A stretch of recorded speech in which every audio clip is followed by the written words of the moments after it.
Le surf bientôt intégré dans les cours d'EPS, oui, si l'expérimentation est validée. Et c'est aux élèves de l'école primaire Taïmoanaï que revient l'honneur de tester cette discipline qui est aujourd'hui olympique. On voit cela avec Kaline Yenar et Hiro Terorotua.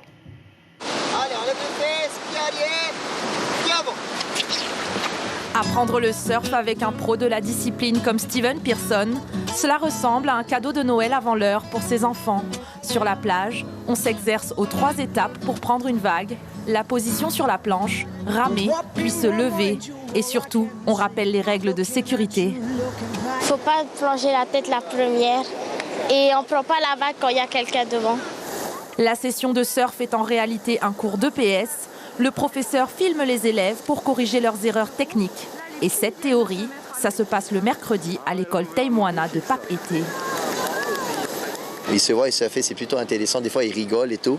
Mais voilà, on peut bien travailler l'aspect technique. Ensuite, ce qu'on fait, c'est qu'après avoir visionné toutes ces images-là, on va en salle, dans une salle de sport. Et on travaille sur des tapis, le redressement, la position. Et on fait même un peu de physique.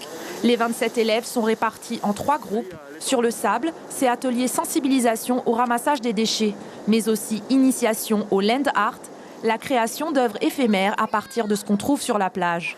Tous ces enfants sont issus de quartiers prioritaires. C'est super pour eux parce que c'est une activité qui n'est pas forcément accessible pour eux. Et du coup, ils ont pris confiance en eux parce qu'en fait, ils ont pu tous se lever, donc tout gabarit confondu, et qu'ils soient nageurs ou non nageurs.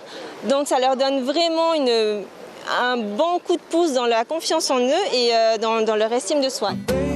Ce projet scolaire s'inscrit dans le cadre des Jeux Olympiques, un engagement du ministère de l'Éducation et de la DG2E. La classe a obtenu le label Génération 2024. Prochaine étape pour les surfeurs en herbe en mars, avec la visite de Teahupo'o à la rencontre de la vague mythique.